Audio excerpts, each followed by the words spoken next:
मैं माया हूँ। उम्र 34 साल, तलाकशुदा, और मैं जानती हूँ कि मैं आज भी बहुत आकर्षक दिखती हूँ। बारिश की वजह से स्कूल बंद था। मैं घर पर अकेली थी और सुकून के लिए तड़प रही थी। मैंने अपना वाइब्रेटर निकाला, लेकिन जैसे ही मैं अपनी लज्जत के चरम पर पहुंची, डोरबेल की आवाज़ ने सन्नाटे को चकनाचूर कर दिया। लेकिन वहाँ कोई खास खड़ा था। मेरा नाम माया है, एक 34 साल की तलाकशुदा महिला जो अकेली रहती है। जैसा कि आप देख सकते हैं, मैंने इस उम्र में भी खुद को बहुत मेंटेन रखा है। मैं जानती हूँ कि मैं आज भी उतनी ही खूबसूरत हूँ, शायद पहले से भी कहीं ज़्यादा। आज भारी बारिश की वजह से मेरा स्कूल बंद था, जिसने मुझे मेरी अपनी बेचैनी के साथ अकेला छोड़ दिया। मैंने इस शांत दोपहर का फ़ायदा उठाने का फ़ैसला किया और अपना वाइब्रेटर निकाल लिया। मैं उस एहसास में पूरी तरह खो चुकी थी, और ठीक उसी समय जब मैं अपनी लज्जत के आखिरी मुकाम पर थी, एक ऐसी तीव्र और दिल धड़काने वाली राहत जिसे मैंने मुद्दतों से महसूस नहीं किया था। तभी अचानक डोरबेल की तेज़ आवाज़ ने उस सन्नाटे को चकनाचूर कर दिया। मेरा दिल धक से रह गया। मैंने जल्दी से अपना पश्मीना दुपट्टा उठाया और खुद को उसमें छुपा लिया, जैसे मैं उस औरत को छुपा रही हूँ जो अभी अभी जागना शुरू हुई थी। जब मैंने दरवाज़ा खोला तो बाहर आर्यन खड़ा था।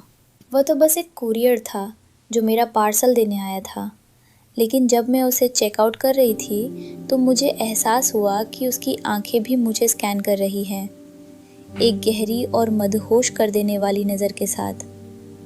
मैं उसकी आंखों में साफ देख सकती थी कि वो मेरी खूबसूरती को कितना पसंद कर रहा है। तुम इस बारिश में कैसे आए?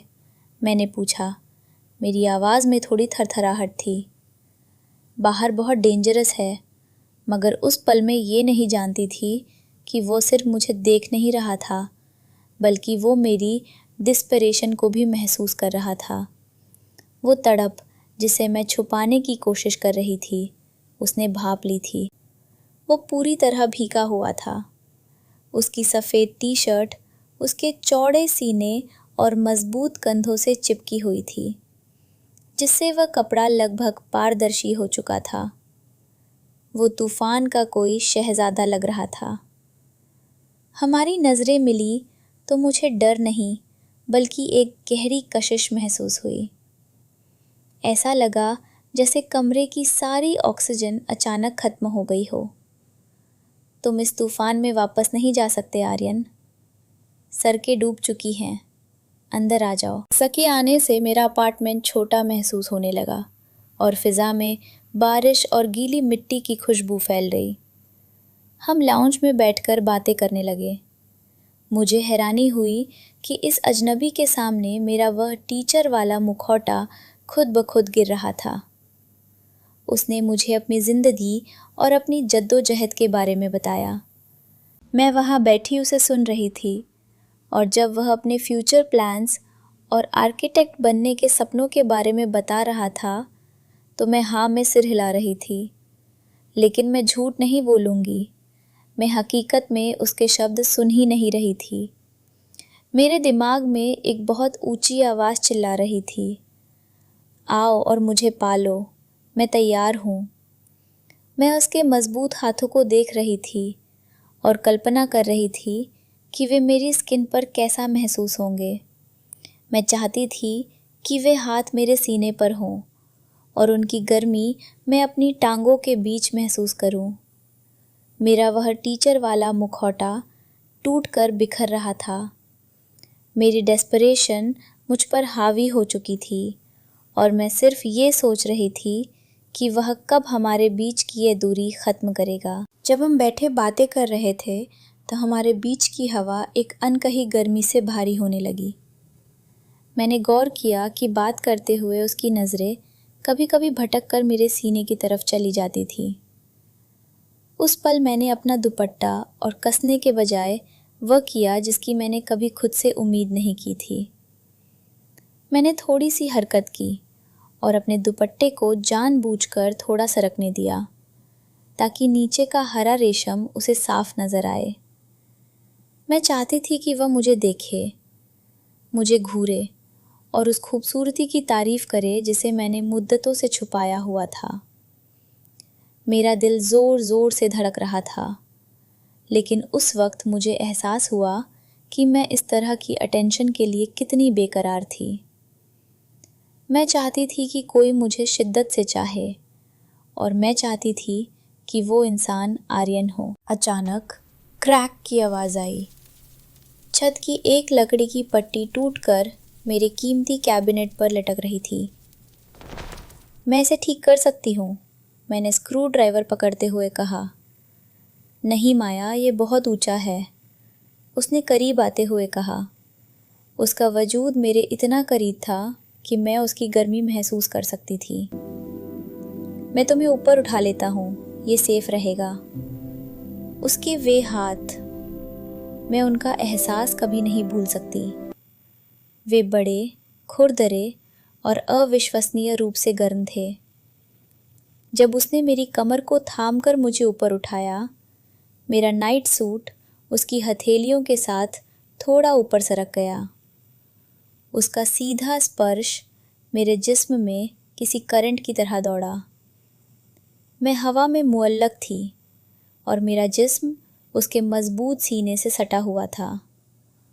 मेरा दुपट्टा, मेरी वह आखिरी ढाल, फिसल कर फर्श पर गिर चुका था। मैं बिल्कुल बेबस थी।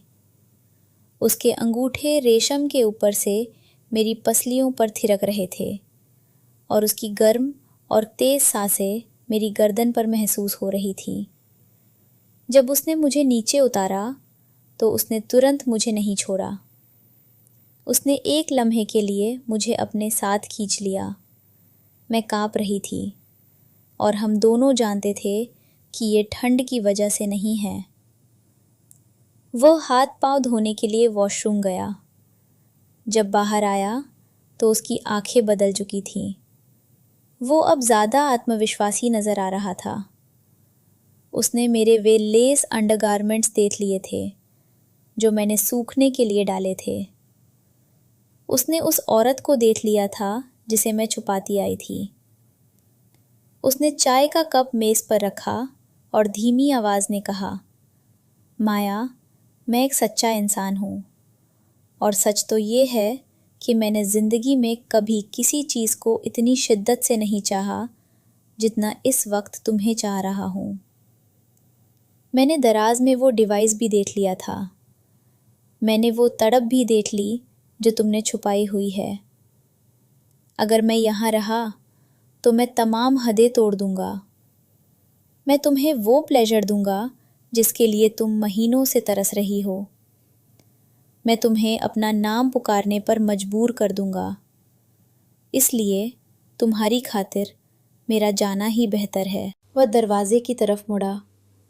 मैंने उसे जाते देखा, उसके चौड़े कंधे और उसकी मर्दाना ताकत।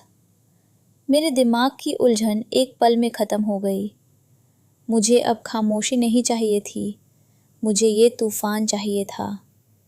रुको, मैंने पुकारा। वह रुक गया। उसका हाथ दरवाजे के ठंडे हैंडल पर था।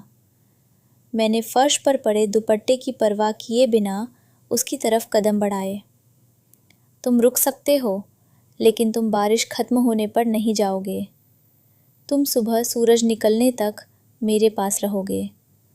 मैं चाहती हूँ कि तुम वह हर वादा पूरा करो जो तुमने अभी किया है। उसने कुछ नहीं कहा, बस एक पल में वह मेरे पास था।